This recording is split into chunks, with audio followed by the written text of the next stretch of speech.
بزرگوں، دوستوں، ملت اسلامیہ کے نوجوانوں، اسلامی ماؤں اور بہنوں، بڑے مبارک دن و رات سے ہم اور آپ گزر رہے ہیں۔ اللہ تعالیٰ نے ان دنوں اور ان راتوں میں بڑے خیر، بڑی بھلائیاں، بڑی برکتیں، بڑی رحمتیں رکھی ہیں، اور اللہ کے نبی صلی اللہ تعالیٰ علیہ وآلہ وسلم نے فرما دیا ہے کہ جو ان برکتوں سے، ان رحمتوں سے، ان بھلائیوں سے محروم رہ گیا، گویا وہ محروم ہی ہے۔ یہ مبارک مہینہ جسے ہم اور آپ رمضان کے نام سے جانتے ہیں، اس کا بہت بڑا گہرا تعلق قرآن سے بھی ہے۔ اللہ تعالیٰ نے اسی مہینے میں قرآن نازل فرمایا ہے، وہ قرآن جو ساری انسانیت کے لیے ہدایت اور برہان کے طور پر نازل ہوا ہے، وہ قرآن جس کے ایک ایک حرف پر اللہ تعالیٰ نے 10 نیکیوں کو لکھ دیا ہے، وہ قرآن جس میں ایسی صورت ہے جس کو پڑھنے والا گویا رب العالمین سے بات کر رہا ہوتا ہے۔ یہ قرآن اس میں ایسی صورت ہے جس کو اگر اپنے گھروں میں ہم پڑھنے لگ جائیں تو شیطان وہاں سے فرار ہو جائے، بھاگ جائے۔ یہ قرآن اس میں ایسی صورت ہے کہ جس کو پڑھنے والا یا جس کی 10 آیتوں کو یاد کر لینے والا دجال جیسے فتنے سے محفوظ ہو جائے۔ اس میں ایسی صورت ہے کہ جس صورت کی حالت یہ ہے کہ وہ اپنے پڑھنے والوں کے لیے قیامت کے دن سفارش کرے گی۔ اس میں ایسی صورتیں ہیں جن کو اللہ کے رسول صلی اللہ علیہ وسلم نے ہر نماز کے بعد کے ساتھ ساتھ سونے کے وقت بھی پڑھا ہے، اور پڑھ کر اپنے ہتھیلیوں میں دم کر کے اپنے جسم پر پھیرا ہے۔ یہ ایسی کتاب اور یہ ایسا قرآن ہے جس نے بڑے بڑے عرب کے فصاحت و بلاغت کے ماہرین کو دنگ کر دیا تھا۔ یہ ایسا قرآن ہے جس نے ایک آیت اور ایک ٹکڑے تک کے لیے چیلنج کیا عرب کے بلیغوں اور فصیحوں کو کہ ایک ٹکڑا اور ایک آیت اس طرح کا کوئی بنا لے آئے، لیکن اس چیلنج کو آج تک کسی نے قبول نہیں کیا۔ یہ وہ قرآن ہے، یہ وہ قرآن ہے جسے نازل کر کے اللہ تعالیٰ نے محمد بن عبداللہ کو محمد الرسول اللہ بنا دیا۔ یہ وہ قرآن ہے جسے اللہ تعالیٰ نے جس رات میں نازل کیا وہ رات 1000 راتوں سے بہتر ہو گئی۔ یہ وہ قرآن ہے جسے اللہ تعالیٰ نے کسی مہینے میں نازل کیا تو وہ مہینہ بھی بابرکت ہو گیا۔ شہر رمضان الذی انزل فیہ القرآن ھدی للناس وبینات من الھدی والفرقان، کہ رمضان کا مہینہ وہ مہینہ ہے جس میں قرآن نازل کیا گیا ہے، وہی قرآن جو ساری انسانیت کے لیے ہدایت ہے۔ ھدی للناس وبینات من الھدی، اور ہدایت کی دلیلیں ہیں اس میں، ہدایت کی نشانیاں ہیں اس قرآن میں، ہدایت کی واضح علامتیں اس قرآن میں ہیں۔ جو قرآن سیریس ہو کر، سنجیدہ ہو کر، اس نیت سے کہ واقعی وہ اس کو پرکھے، اس کو جانچے کہ یہ عرش والے کا کلام ہے یا نہیں، اس نیت سے آج تک کسی نے نہیں پڑھا اور وہ ایمان نہ لایا، یعنی اس کو پڑھنے والا ایمان لائے گا ہی لائے گا، اس لیے کہ اللہ تعالیٰ نے اس میں بینات من الھدی رکھا ہے، ہدایت کی واضح دلیلیں رکھی ہیں۔ والفرقان، اللہ تعالیٰ نے اس کتاب میں ایسی صلاحیت رکھ دی ہے جو حق کو حق کی طرف کر دے گا، باطل کو باطل کی طرف کر دے گا، حق اور باطل کو بالکل ممتاز کر دے گا، چھانٹ کر الگ کر دے گا، دودھ کا دودھ اور پانی کا پانی کر دے گا۔ اللہ رب العالمین نے انہی باتوں کو اس آیت کریمہ میں ارشاد فرمایا، شہر رمضان الذی انزل فیہ القرآن ھدی للناس وبینات من الھدی والفرقان، رمضان کا مہینہ وہ مہینہ ہے جس میں قرآن نازل کیا گیا ہے، وہی قرآن جو ساری انسانیت کے لیے ہدایت ہے اور ہدایت کی واضح دلیلیں لے کر آیا ہے، حق اور باطل کے درمیان فرق کرنے کے لیے آیا ہے۔ اللہ رب العالمین نے اس قرآن جیسی کتاب سے ہمیں اور آپ کو نوازا ہے۔ یہ قرآن امت محمدیہ کے لیے زندگی گزارنے کا سلیقہ لے کر آیا ہے۔ یہ قرآن امت محمدیہ کے لیے زندگی گزارنے کا طریقہ لے کر آیا ہے۔ یہ قرآن سونے جاگنے، اٹھنے بیٹھنے، کھانے پینے، سجدہ رکوع قیام، اللہ کے نبی صلی اللہ علیہ وسلم پر درود و سلام یا اور بھی عبادت کی ساری قسموں، اللہ تعالیٰ کی وحدانیت کا عقیدہ، محمد الرسول اللہ صلی اللہ تعالیٰ علیہ وآلہ وسلم کی رسالت کا عقیدہ، خود قرآن پاک کی حقانیت کا عقیدہ، قیامت کا عقیدہ، آخرت کا عقیدہ، حساب و کتاب کا عقیدہ، قیامت کے دن رب العالمین ترازو قائم کرے گا، ہم سب کے اعمال کو تولنے کے لیے اس کا عقیدہ، پل صراط کا عقیدہ، قیامت کے دن صرف 2 گروہ ہوں گے، ایک جہنمی گروہ ایک جنتی گروہ، یہ لے کر آیا ہے، یہ بتانے کے لیے آیا ہے تاکہ اس کے پڑھنے والے، اس پر ایمان رکھنے والے، اس کو ماننے والے، اس کو اپنے لیے زندگی کا پیش خیمہ سمجھنے والے، اپنے لیے رہنما جاننے والے، اپنے لیے نسخہ کیمیا سمجھنے والے لوگ اس کے ذریعے روشنی حاصل کریں، اس کے ذریعے نور حاصل کریں، اس کے ذریعے اللہ کا راستہ دیکھ سکیں، اس کے ذریعے محمد الرسول اللہ کا طریقہ سیکھ سکیں۔ اللہ تعالیٰ نے یہ کتاب ہمیں اور آپ کو اس لیے دی تھی کہ اس کتاب کے ذریعے ہم ساری قوموں پر چھا جائیں، اس کتاب کے ذریعے ساری قوموں سے اپنا لوہا منوا لیں، اس کتاب کے ذریعے اسلام کی صداقت کا بول بالا کریں، اس کتاب کے ذریعے اسلام کی حقانیت کا نعرہ لگائیں، اس کتاب کے ذریعے محمد الرسول اللہ کی رسالت جو آخری رسالت ہے، جو خاتم نبوت ہے، جو نبوت کے خاتم اور مہر بن کر آئے تھے، آپ کی رسالت کا پوری دنیا میں بمانگ دہل اعلان کریں۔ اس لیے اللہ تعالیٰ نے یہ کتاب ہمیں اور آپ کو دی تھی، اس لیے نہیں دی تھی کہ بیٹیوں کو جہیز میں دے دیں، اس لیے نہیں دی تھی کہ طاقوں کو سجا لیں، اس لیے نہیں دی تھی کہ صرف شعبان میں یہ کتاب اتار کر پڑھ لیں، اس لیے نہیں دی تھی کہ رمضان میں کسی ملا جی کو بلائیں اور 5 دن میں 6 دن میں 8 دن میں 10 دن میں ختم کرا کر جان چھڑائیں، اس لیے یہ کتاب نہیں دی تھی، معاف کیجیے گا۔ یہ کتاب اللہ تعالیٰ نے اس لیے دی تھی کہ اس پر ہم ایمان لائیں، سب سے پہلے ایمان، اس کے ایک ایک حرف پر ایمان، اس کی ایک ایک حرکت پر ایمان، اس کے ایک ایک سکون پر ایمان، اس کے ایک ایک نقطے پر ایمان ہمارا اور آپ کا ہو۔ یا ایھا الذین آمنوا آمنوا باللہ ورسولہ والکتاب الذی نزل علی رسولہ، اے ایمان والو اللہ اور اس کے رسول پر ایمان لانے کے ساتھ ساتھ اس کتاب پر بھی ایمان لاؤ جسے اللہ تعالیٰ نے باری باری، ایک بارگی نہیں، جب جیسی ضرورت پڑی 23 سالہ مدت میں اللہ تعالیٰ نے اس کتاب کو اپنے رسول پر نازل کیا، اس پر ایمان لاؤ۔ یہ ہم سے اور آپ سے تقاضا کیا گیا ہے، ہم سے اور آپ سے مطالبہ کیا گیا ہے، ہمیں اور آپ کو اس کا حکم دیا گیا ہے۔ اس میں کوئی گنجائش باقی نہیں رہ جاتی کہ ہم چاہیں تو اس کتاب کی کسی ایک آیت پر انگلی اٹھائیں اور ہمارا کوئی امام یہ کہہ پڑے، یہ پکار اٹھے اپنے خطبے میں کہ اس کتاب میں طلاق نام کی کوئی چیز نہیں ہے، طلاق کا حکم نہیں بیان کیا گیا ہے۔ یہ کتاب اس لیے ہم اس پر ایمان لائیں کہ اللہ تعالیٰ نے پوری زندگی کا سلیقہ اس میں اتارا ہے، پوری زندگی کا قرینہ اس میں اتارا ہے، پوری زندگی کا طریقہ اس میں اتارا ہے، پوری زندگی گزارنے کا نسخہ اس میں اتارا ہے۔ یا ایھا الذین آمنوا آمنوا باللہ ورسولہ والکتاب الذی نزل علی رسولہ والکتاب الذی انزل من قبل، اور اس کتاب سے پہلے اللہ رب العالمین نے صحف ابراہیم کی شکل میں، صحف موسیٰ کی شکل میں، تورات و زبور کی شکل میں، انجیل کی شکل میں اور ان کتابوں کی شکل میں جن کا نام ہمیں نہیں بتایا گیا، ان سب پر ہم ایمان لائیں۔ اللہ تعالیٰ نے ہمیں اور آپ کو یہ حکم دیا ہے۔ تو سب سے پہلی چیز اس کتاب کے تئیں امت محمدیہ پر جو واجب ہے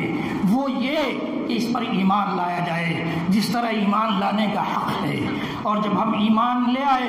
اس کتاب کی سچائی پر ہمارا ایمان ہو گیا، اس کتاب کی حقانیت پر ہمارا ایمان ہو گیا،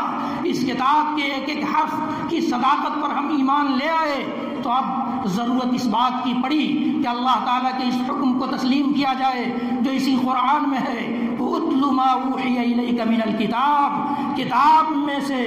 جو وحی کی جا رہی ہے آپ پر، کتاب کا جو حصہ آپ پر وحی کیا گیا ہے، اس کی تلاوت کیجیے۔ اتل ما اوحی الیک من الکتاب، اللہ تعالیٰ نے اس کا حکم دیا ہے۔ اللہ تعالیٰ نے نبی اکرم صلی اللہ تعالیٰ علیہ وسلم پر جب جبریل امین وحی لے کر آتے تو آپ بھولنے کے ڈر سے جلدی جلدی اس وحی کو یاد کرنے لگتے، ان آیتوں کو یاد کرنے لگتے، ریپیٹ کرنے لگتے۔ اللہ تعالیٰ نے فرمایا کہ نہیں، فَإِذَا قَرَأْنَاهُ فَاتَّبِعْ قُرْآنَهُ ثُمَّ إِنَّ عَلَيْنَا بَيَانَهُ، آپ کو اس کو بھولنے ہم نہیں دیں گے، آپ کو ہم یاد رکھیں گے، آپ کے ذہن میں اس کو محفوظ رکھیں گے، اور اس کا بیان بھی، اس کی تشریح بھی، اس کی تفصیل بھی ہم آپ کو سکھلائیں گے۔ یہ ہماری ذمہ داری ہے۔ اللہ تعالیٰ نے اس کتاب کو اس طرح سے محفوظ فرمایا کہ وَمَا يَنطِقُ عَنِ الْهَوَىٰ إِنْ هُوَ إِلَّا وَحْيٌ يُوحَىٰ، یہ کتاب ایسی کتاب ہے کہ اس کتاب کی وحی، اس کتاب کا پیغام، اس کتاب کا میسج میں جس رسول پر نازل کر رہا ہوں، محمد رسول اللہ صلی اللہ تعالیٰ علیہ وسلم پر، وہ رسول اتنا پیارا رسول ہے، صلوات ربی وسلامہ علیہ، اللہ تعالیٰ کی لاکھوں کروڑوں رحمتیں، انگنت رحمتیں نازل ہو آپ صلی اللہ علیہ وسلم پر کہ آپ نے اس میں ایک ذرہ برابر کی ملاوٹ نہیں کی۔ آپ صلی اللہ تعالیٰ علیہ وسلم کے پاس عرب کے بڑے بڑے شعراء، بڑے بڑے بلغاء، بڑے بڑے فصاحت و بلاغت کے حامل اور ماہر لوگ آتے اور یہ سوچ کر جاتے کہ ہم تو خود عربی کے اس قدر ماہر ہیں، ہم پر محمد کا جادو نہیں چل سکتا، اس لیے ہم چلیں دیکھیں کہ محمد کیا کہتا ہے۔ اللہ کے نبی صلی اللہ علیہ وسلم کے پاس پہنچ کر وہ اپنی ساری باتیں بیان کر جاتا، اس کے بعد اللہ کے رسول صلی اللہ تعالیٰ علیہ وسلم قرآن پاک کی چند آیتیں تلاوت فرماتے اور وہ وہی ایمان لے آتا، وہ وہی ایمان لے آتا۔ یہ وہ کتاب ہے، اس کتاب میں اتنا اثر ہے، اس کے اثر کو ہم ضائع کرتے الگ بات ہے، اس کے پڑھنے کے طریقے کو ہم بدل کر اللہ کے نبی صلی اللہ علیہ وسلم کی سنت اور آپ کے طریقے سے ہٹ کر پڑھنے کی وجہ سے اس کے اثر کو ہم زائل کر لے جائیں، یہ الگ بات ہے، لیکن اس کتاب میں اللہ تعالیٰ نے اثر رکھی ہے۔ اللہ تعالیٰ نے اس کتاب کو ایک پاور دیا ہے، ایک قوت دی ہے کہ بڑے بڑے شعراء، بڑے بڑے بلیغ و فصیح اور بلاغت و فصاحت کے ماہرین اللہ کے نبی صلی اللہ علیہ وسلم کی زبان مبارک سے اس کتاب کی چند آیتوں کو سن کر اسلام میں داخل ہو جاتے تھے۔ آخر کیا وجہ ہے کہ آج وہ اثر باقی نہیں رہا اور آج ہمارے قرآن پڑھنے کا طریقہ بدل گیا؟ آج ہم نے قرآن پر جس طرح سے پڑھنا چاہیے تھا اس طرح سے پڑھنے کا تصور ہمارے ہاں باقی نہیں رہا۔ جو عزت و احترام اور قرآن پاک کو جس طرح سے اپنی زندگی میں پرکھنے کا سلیقہ تھا وہ باقی نہیں رہا۔ اللہ تعالیٰ نے اس کو پڑھنے کا حکم دیا ہے۔ اللہ کے نبی صلی اللہ علیہ وسلم نے بھی اس کی تلاوت پر ابھارتے ہوئے فرمایا ہے کہ جو آسانی سے اس کی تلاوت کر لے، جو آسانی سے اس کی تلاوت کر لے، تو اس کے بارے میں اللہ کے نبی صلی اللہ علیہ وسلم نے فرمایا کہ فَهُمْ مَعَ السَّفَرَةِ الْكِرَامِ الْبَرَرَةِ، وہ بڑے نیکوکار اور بڑے مطیع و فرمانبردار اور باعزت معزز فرشتوں کے ساتھ ہوں گے۔ اور جو لوگ ایسے ہیں جو اٹک کر پڑھتے ہیں وہ اس وجہ سے قرآن کی تلاوت نہ چھوڑیں۔ اللہ کے رسول صلی اللہ علیہ وسلم نے فرمایا ہے کہ جو تلاوت کرے اس حال میں کہ فَهُوَ عَلَيْهِ شَاقٌ، اس پر مشقت ہو رہی ہے، تلاوت میں پریشانی ہو رہی ہے اس کو تلاوت میں، وہ اٹک کر پڑھ پا رہا ہے، وہ پورے رمضان میں 2 پارہ 5 پارہ 10 پارہ بھی پڑھ پاتا ہے، تو وہ ایسا نہیں کہ وہ اسے چھوڑ دے۔ اللہ کے رسول صلی اللہ تعالیٰ علیہ وسلم کی رحمت پر قربان جائیے، آپ نے فرمایا فَلَهُ أَجْرَانِ، ایسے شخص کے لیے 2 ڈبل اجر ہے، ایسے لوگوں کے لیے ڈبل اجر ہے، یعنی ایک حرف پر 10 نیکی جسے ملتی ہے ایسے لوگوں کو گویا 20 نیکی ملے گی۔ پھر ہم اس قرآن سے دور کیوں ہیں؟ اس قرآن کو پڑھنا کیوں نہیں چاہتے؟ اس قرآن کو اپنے بچوں کو سکھانا کیوں نہیں چاہتے؟ اس قرآن کی تعلیم و تعلم میں حصہ کیوں نہیں لیتے؟ اس قرآن کے درس و مدارسہ میں حصہ کیوں نہیں لیتے؟ اللہ کے رسول صلی اللہ تعالی علیہ وسلم نے فرمایا ہے من قرأ حرفا من کتاب اللہ، اللہ کی کتاب کا کوئی شخص ایک حرف پڑھتا ہے فلہ حسنہ والحسنۃ بعشر امثالها، کہ اس کے لیے ایک نیکی لکھی جاتی ہے اور ایک نیکی کا ثواب اللہ رب العالمین کے ہاں 10 گنا ہے۔ گویا 10 نیکیاں اس کے نام پر لکھی جاتی ہیں، 10 نیکیاں لکھی جاتی ہیں۔ اور اللہ کے نبی صلی اللہ علیہ وسلم نے فرمایا کہ وَلَا أَقُولُ أَلِف لام میم حرف واحد، میں یہ نہیں کہتا کہ الف لام میم ایک حرف ہے، الف حرف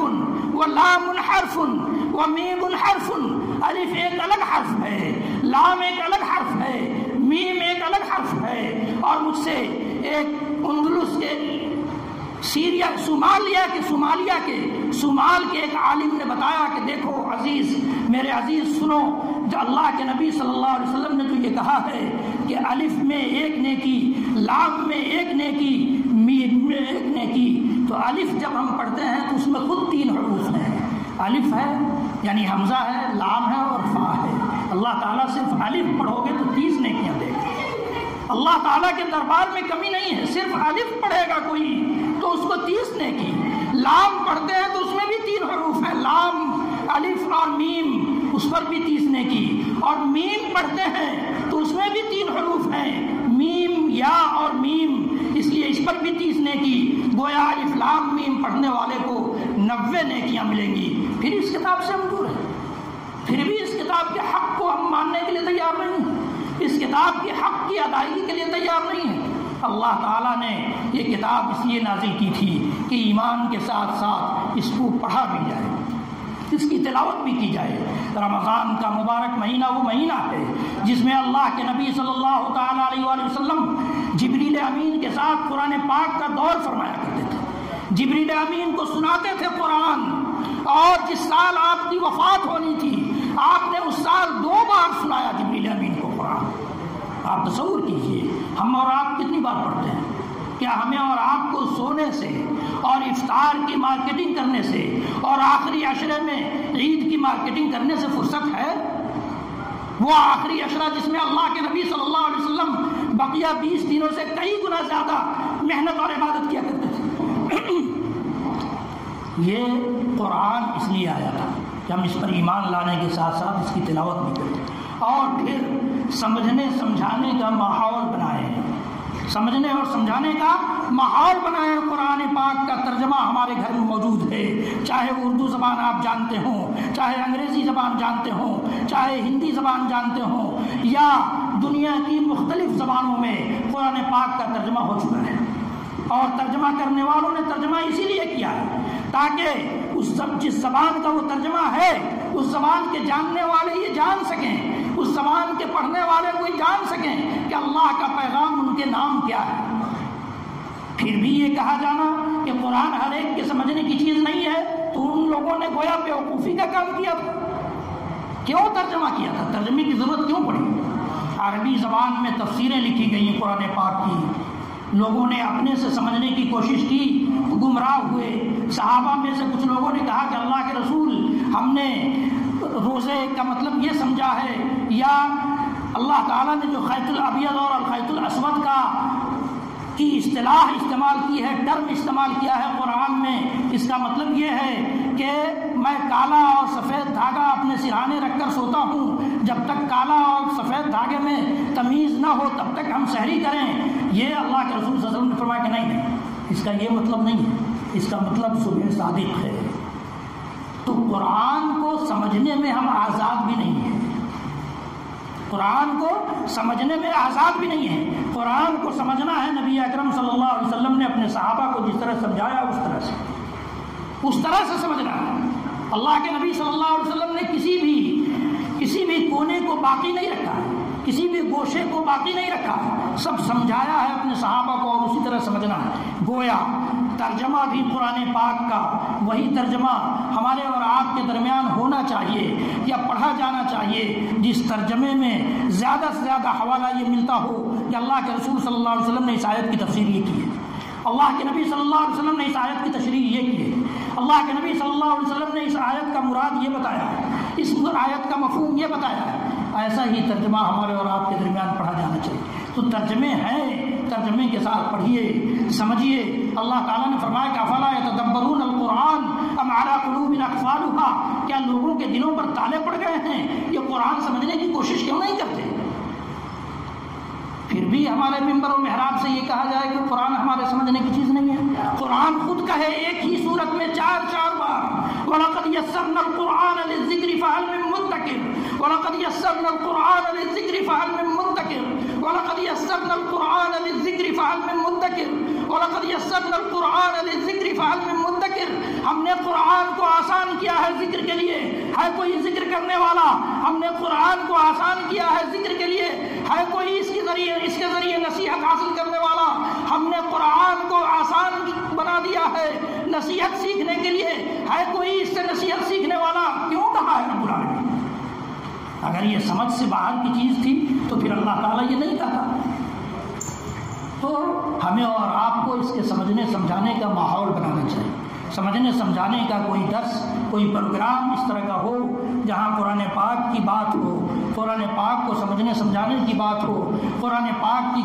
کسی صورت یا آیت کی تفسیر و تشریح کی روشنی میں گفتگو ہو۔ ایسی مجلسوں میں، ایسے دروس میں، ایسے خطبوں میں، ایسے لیکچرز میں ہمیں اور آپ کو شریک ہونا چاہیے تاکہ ہم کچھ تو سیکھ سکیں اپنے دین کے بارے میں، کچھ تو جان سکیں اپنے قرآن کے بارے میں، کچھ تو جان سکیں یہ ہدایت کی کتاب جو ہمارے لیے آئی ہے یہ ہمیں کیا بتاتی ہے۔ تو اللہ تعالیٰ نے یہ صحابہ کا عالم یہ تھا، میں نے بتایا تھا پچھلے ہفتے کہ 10 آیتیں جب وہ سیکھتے تھے اللہ کے نبی صلی اللہ علیہ وسلم سے، تو جب تک ان کی تشریح و تفسیر پوری طرح سے جان نہیں جاتے تھے، یعنی ان 10 آیتوں کے عالم نہیں ہو جاتے تھے، تب تک ان دوسری 10 آیتیں اللہ کے نبی صلی اللہ علیہ وسلم کے پاس سیکھنے نہیں آتے تھے۔ اسی طرح سے قرآن سیکھنے قرآن پڑھنے سمجھنے کے بعد قرآن پر عمل کی باری آتی ہے۔ قرآن پر عمل کیے بغیر ہم قرآن کی رحمتوں اور برکتوں میں حصہ دار نہیں ہو سکتے۔ ہم کیا سمجھتے ہیں کہ ہم قرآن گھر میں رکھ لیں گے تو برکت آ جائے گی، قرآن کی تعویذ لٹکا لیں گے تو برکت آ جائے گی، قرآن کا کیلنڈر لٹکا لیں گے گھر میں یا دکان میں تو برکت آ جائے گی؟ نہیں۔ اللہ تعالیٰ نے فرمایا کہ ھذا کتاب انزلناہ مبارک فاتبعوہ واتقوا لعلکم ترحمون، یہ وہ کتاب ہے جسے ہم نے مبارک بنا کر نازل کیا ہے۔ کب مبارک ہوگی یہ کتاب؟ فاتبعوہ، اس کی پیروی کرنے لگ جاؤ، اس کی پیروی کرنے لگ جاؤ، اس کے نقش قدم پر چل پڑو، اس کے پیچھے پیچھے چل پڑو، یہ جس راستے پر لے چلے اسی راستے کو اختیار کر لو۔ واتقوا، اللہ سے ڈرو تاکہ تم پر اللہ کی رحمت نازل ہو۔ تو رحمت و برکت قرآن پڑھنے سے آئے گی، قرآن لٹکانے سے نہیں، ورنہ ہر آدمی گلے میں لٹکا کے پھرتا ہے۔ اگر قرآن لٹکانے ہی سے برکت آنی ہے تو ہر آدمی اپنے گلے میں لٹکا لے، کیوں نہیں لٹکاتا؟ قرآن لٹکانے سے برکت نہیں آئے گی، قرآن پڑھنے سے برکت آئے گی۔ چاہے ایک آیت پڑھیے آپ گھر، 5 آیت پڑھیے، جتنا موقع ہے اتنا پڑھیے، لیکن اپنے گھر کو قرآن سے خالی مت کیجیے، قرآن کی تلاوت سے اپنے گھر کو آباد کیجیے، قرآن کی تلاوت سے اپنے گھر کو شیطان کا بسیرا بننے سے بچائیے۔ اللہ رب العالمین نے فرمایا کہ فاتبعوا، اس کی پیروی کرو، پیروی کرو۔ ھذا کتاب انزلناہ الیک مبارک لیدبروا آیاتہ، یہ وہ کتاب ہے جسے ہم نے مبارک بنا کر نازل کیا۔ فاتبعوہ، اس کی پیروی کرو، واتقوا لعلکم ترحمون، اتبعوا ما انزل الیکم من ربکم، تمہارے رب کی طرف سے جو تعلیمات نازل کی گئی ہیں ان کی پیروی کرو۔ اللہ تعالیٰ نے صاف صاف فرمایا ہے۔ تو یہ کتاب اس لیے نازل ہوئی ہے، یہ کتاب اس لیے نازل نہیں ہوئی ہے کہ ہم گھر میں رکھے رہیں اور جب ضرورت پڑی، جب کوئی آدمی جان کنی کی حالت میں آیا ہمارے گھر میں، مرگ الموت میں مبتلا ہوا، تب قرآن اتر گیا اور چاروں طرف سے بیٹھ کر لوگ اس کی جان نکالنے کے لیے قرآن کی تلاوت کرنے لگے۔ یہ قرآن ہماری اور آپ کی جان نکالنے کے لیے نہیں آیا ہے، ہم میں اور آپ میں جان ڈالنے کے لیے آیا ہے، ہمیں اور آپ کو زندگی بخشنے کے لیے آیا ہے، ہمیں اور آپ کو مردہ سے اپنے آپ کو زندہ قوم کی طرف پلٹ لینے کے لیے آیا ہے۔ اس لیے اس قرآن کی پیروی کرنے لگ جائیے۔ اس قرآن سے پوچھئے کہ ہم شادی کیسے کریں، اس قرآن سے پوچھئے کہ ہم عقیدہ کیسا بنائیں، اس قرآن سے پوچھئے کہ ہم عمل کیسا کریں، اس قرآن سے پوچھئے کہ ہمارا رب پر عقیدہ کیسا ہو، اس قرآن سے پوچھئے کہ ہمارا رسول پر عقیدہ کیسا ہو، اس قرآن سے پوچھئے کہ ہمارا قرآن پر عقیدہ کیسا ہو، اس قرآن سے پوچھئے کہ ہمارا آخرت پر عقیدہ کیسا ہو، اس قرآن سے پوچھئے کہ ہمارا قبر سے متعلق عقیدہ کیسا ہو، جنت اور جہنم سے متعلق عقیدہ کیسا ہو، اس قرآن سے پوچھئے کہ ہم لوگوں کے ساتھ معاملات کیسا کریں، اس قرآن سے پوچھئے کہ ہم گھر والوں کے ساتھ معاملات کیسا کریں، اس قرآن سے پوچھئے کہ کون سا کاروبار حلال ہے کون سا حرام ہے، اس قرآن سے پوچھئے کہ کس کاروبار میں اللہ تعالیٰ نے برکت رکھی ہے اور کس کاروبار سے برکت چھین لی ہے، اس قرآن سے پوچھئے کہ کون سا ہمارا کام جائز ہے کون سا ناجائز ہے، یہ قرآن ہمیں بتائے گا۔ اور جب ہم قرآنی امت بن جائیں گے تو یہ جان جائیے کہ آپ جہاں جائیں گے، جس گلی سے گزریں گے، جس سڑک سے گزریں گے، جس پلیٹ فارم سے گزریں گے، آپ کو دیکھنے والا دوسری قوم کا کوئی شخص جان جائے گا کہ یہ قرآنی شخص جا رہا ہے، یہ قرآن والا فرد جا رہا ہے، یہ قرآن پر عمل کرنے والا جا رہا ہے۔ اس کو آپ کو قرآن کی طرف بلانے کی ضرورت نہیں پڑے گی، وہ اس قرآن کو سیکھنے کی خود خواہش ظاہر کرے گا، اس قرآن کو سمجھنے کی خود خواہش ظاہر کرے گا، اس قرآن کو پڑھنے کی خود آرزو کرے گا۔ اور اللہ تعالیٰ نے ہمیں حکم بھی دیا ہے کہ اس کتاب کی دعوت کو بھی عام کیا جائے۔ اللہ تعالیٰ نے فرمایا یا ایھا الرسول بلغ ما انزل الیک من ربک، اے رسول آپ پر آپ کے رب کی جانب سے جو وحی نازل کی جا رہی ہے، جو کتاب اتاری جا رہی ہے، اس کی تبلیغ کیجیے۔ اللہ کے نبی صلی اللہ علیہ وسلم نے اپنی امت کو یہ کہتے ہوئے ابھارا بلغوا عنی ولو آیہ، میری جانب سے تمہارے پاس اللہ تعالیٰ کی کتاب کی ایک آیت بھی پہنچ جائے تو تم اس کی تبلیغ کرو، بلغوا عنی ولو آیہ۔ تو قرآن پاک پر ایمان کے ساتھ قرآن پڑھنا، قرآن سمجھنا، قرآن پر عمل کرنا اور قرآن کی دعوت کو عام کرنا، یہ اللہ تعالیٰ کا اور قرآن کا ہم پر حق ہے۔ ہم اس حق کی ادائیگی کر کے ہی اس دنیا میں کامیابی تک پہنچ سکتے ہیں اور آخرت کو بھی سنوار سکتے ہیں۔ رب العالمین ہم سب کو کہنے سننے سے زیادہ عمل کی توفیق بخشے۔